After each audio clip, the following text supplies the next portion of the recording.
Good morning. First case this morning is MG versus Florida Department of Children and Families. Good morning, Your Honor. May it please the Court. Kevin Colbert on behalf of Regional Counsel, and we're representing the mother, MG. I'd like to reserve 3 minutes for rebuttal, Your Honor. All right. Your Honors, this is an appeal from an order of a permanent guardianship. We've assigned 2 errors to the order. Firstly, that the failure to comply with 396221A, in that the trial court failed to make specific findings as to why a permanent guardianship was in this child's best interest. And secondly, the department has essentially stipulated to the second issue, saying that they agree the trial court failed to properly make the requisite findings in the order, and agree that it should be remanded for entry of an order that makes those findings. So it appears that you need to only address the first issue. Let me cut to the chase then. And the second order, or the second assigned error, was under Part D, that they're required to specify the nature and frequency of the visitation between the parent and the child. And in this particular instance, the argument made by opposing counsel is novel, that the mother waived it, but I would argue that that requires intelligent and voluntary waiver. And this was, as this Court knows, these are very heated proceedings, especially in family, especially in dependency. This mother was upset. She said some things, but I don't believe that constitutes a knowing and voluntary waiver. The trial court was required to assign a frequency and a nature of visitation between this mother and this child, which obviously was a problem to begin with. But more importantly, the case law is very much on point that I cited before this Court. All the cases are right on point, that the Court is required to make a detailed or a more detailed finding as to frequency and nature. It appears that the mother's main objection is she wants the child emancipated so that she doesn't have to pay any child support. Isn't that what this is about? Your Honor, that's what the trial court said, but I don't believe that is true. If you read carefully in there. Well, she's objected all along to paying the support. She refused to pay it at the end, which is why the trial court did what it did, allegedly. But that has been the problem all along, that she doesn't want to have to pay for this child's maintenance.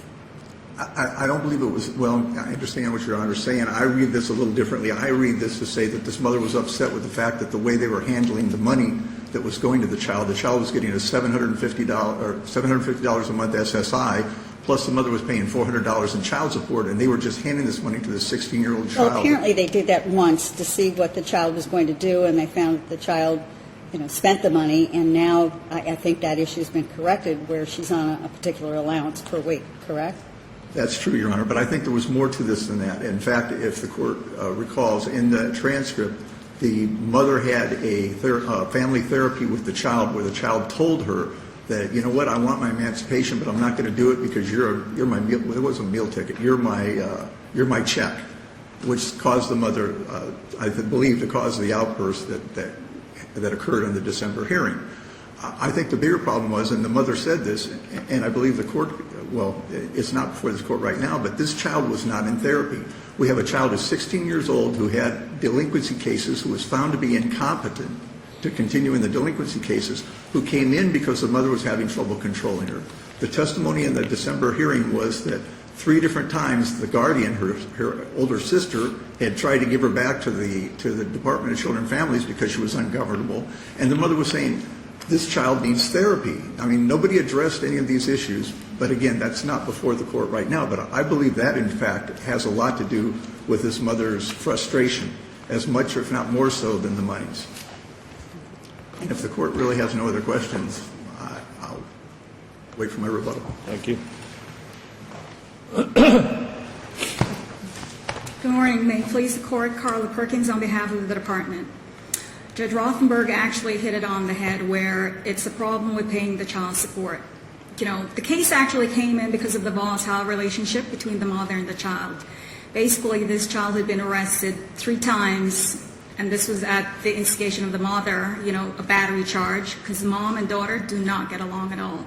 But why should this be a permanent guardianship as opposed to emancipation? I mean, it's clear they don't get along, and the child did make several comments reflecting that this was about money in terms of the child as well as the mother. It seems to be something that they're fighting over, the money aspect of it. Well, part of the problem to emancipate someone who's been found incompetent to stand trial on delinquency charges means that this minor actually is not able to take care of herself. So emancipation basically would place her in the position of being an adult responsible to take care of herself. The SSI 750 that she's receiving, it's because her father is deceased. So what this mother has done, and all along, if you look back at the September 21 hearing, where the court had the mom paying $400 a month, mom said, that's not my income. The court corrected the amount was reduced. The case came in October of 2010. September of 2011, the mother had not paid a penny in child support, even though the mom had been working. Now we go to the December 7th hearing, and mom, if you look, the case manager reports to the court, mom has reneged on child support. Mother is still not paying child support. Mother stands there at the December 7th hearing and says to the court, let her older daughter, who's a custodian, and the daughter's boyfriend, Mr. Jacks, let them adopt her.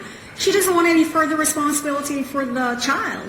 Then she turns around, and after the court is telling her, well, you must pay child support, she starts arguing to the court again. Well, look, she has the $750. It doesn't it. this put the child in a catch-21 situation? I mean, you can't force her sister to adopt her, and I think it's admirable that the sister and her boyfriend have taken this child in for such a long period of time and are willing to raise her, even though she's got a number of problems. Emancipation for this child who is incompetent and has all of these problems, does that make sense whatsoever? Not at all. That's why emancipation is not the route to go. The permanent guardianship, which was the case plan goal, mom has not contested that. Permanent guardianship is the actual correct procedure for the court to do in terms of this child, because she's 16, she's going to be 17 this August. I mean, she's really not, the older sister really is not going to adopt her, and she has no other route, no other means of surviving other than living with her sister. She's getting that $750. The mother needs to pay the child support. Now, the problem is the visitation. This is what the mom is arguing, that the order should have had the visitation and frequency of visitation. Well, at the December 7th hearing, it's reported to the court, mother has stopped therapy with the child, even though back at the September 21 hearing, mother told the court, yes, she will go back to therapy because they are having family therapy, where that's where the arguments are coming up. The heated issues are coming up between them. Did the court make a specific finding of a waiver by the mother? Court did not. So how do you justify the court delegating the authority to determine the frequency of visitation to the custodian? Based on the mother's conduct, and the mom had stopped visiting her child. If you look at the December 7th Your transcript, argument is that it's a waiver, is that correct? Correct, Judge. And did the court make a finding of a waiver? No, the court did not make a finding of a waiver. This is the department's argument, and it's based on the mother's conduct below, where at the December 7th hearing... If there was no waiver, do you agree that where the statute says you must specify visitation for the grandmother and the mother, that is a non-delegable obligation of the court? The court, yes. The court is required to put that in there, but that, if you... Is it a non-delegable, is that statutory obligation non-delegable? Well, yes, the court must make the finding. However, based on the conduct of a person, for instance, in this case, the mother had stopped visiting the child. The only communication between child and mom was the child. I understand that. I suppose the courts could say no visitation or something like that, but it did not do my that. question is simply with respect to the statute. Is it a non-delegable obligation? And the department's answer is that it is non-delegable, that something has to be there, whether it be 0 times or 3 times a week or whatever it is. Is that correct? Correct. However, in this circumstance, the court did not put... Is there any case law, one direction or another, on that point with respect to these 2 requirements? There's a number of case law, and the case law says especially... On these 2 requirements? On the frequency and nature? Yes. Absolutely. And they say that in this case, what the court did was it placed the visitation at the discretion of the custodians based on the mother's behavior. And case law does say that, especially when you have contentious relationships between the parent and the custodian, that the court, that's why they feel the statute has it, instead of leaving it up to a custodian to determine whether they're going to allow visitation, they have it where that's put in there for the court to make the findings. However, What case says that it's non-delegable? That is, that it cannot be delegated to the custodian or somebody else?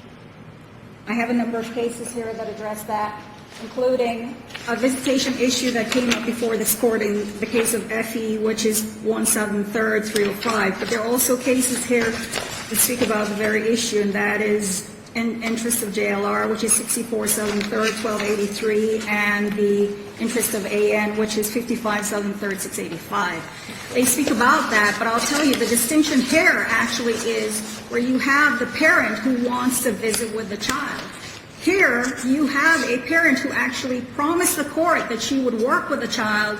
What does she do before the December? Within a matter of a couple months, she stopped visiting the child. The only time the child saw the mother was when the child actually made the effort to go and see the mother. But the court in this order did not say no visitation. The court did not say The no court visitation. left that decision up to the discretion of the custodian. Who were insisting on the mother having a relationship with the child. I understand. But Correct. you're arguing waiver. You're saying that this order is justifiable under principles of waiver, yet the court did not make a finding of waiver or say that she could have no visitation. She simply left it up to the unfettered discretion of the custodian. Those are two different things, are they not? Well, the statute does require frequency. So, in the orders, there is usually once per week, once per month, twice, whatever the frequency should be. But the court left it, there is no frequency that's placed in there. The best we can say that what the trial court did is it made a finding that the mother waived her right to have the court determine the frequency. That's essentially what the order says. Correct. Is there any case that would support such a proposition? I have not seen any case really where the mother has been so contentious towards the child, where the mother actually throughout court proceedings, I've not seen any case with the facts like this. This case actually is distinguishable because the mom here clearly has told the court she wants the child adopted. She doesn't want the child. So the department would ask that there is a remand solely for the findings as to why permanent guardianship is the proper procedure. Thank you, counsel. Mr. Yeah, Your Colbert, Honor. you have 2 minutes. Thank you. On that issue, first of all, referring the court to the transcript of the December hearing, on page 13, the department attorney said, well, the child doesn't want to see the mother. She's very angry. This mother reacted to the child not wanting to see her. This mother didn't say she didn't want to see her child anymore. And in fact, there was some testimony that they were seeing each other informally, continuously. But it was the child that cut off the visitation, the child who didn't have therapy. And for that, I would argue that the mother didn't waive that right. And her reaction for the emancipation judge, Emas, came only after the trial judge said, I'm going to put this child in permanent guardianship with these other people. And then she was like, well, then you know what, just emancipate this kid, have him adopt him. I think it was a reaction. It wasn't what she wanted. What she wanted all along, she said on page 11 of that same transcript, my child needs me. She didn't want to get rid of her child. She didn't want her child adopted. She wanted to be involved, but she didn't like the way the court was handling it, and this child was not getting therapy. I would submit to this court that this trial court erred, and again, Judge Rothenberg is not before us right now, but this trial court needed to leave this case open, get this child therapy to see if there can be some sort of a mending of the fences between this parent and this child. And instead, what the court did was shuffled it off and said, hey, permanent guardianship, let the permanent guardian deal with the issue of nature and frequency of visitation. And I believe that for that reason, this should be reversed and remanded. Thank you, Your Honor. Thank you. We'll take a brief recess for a panel change. All rise.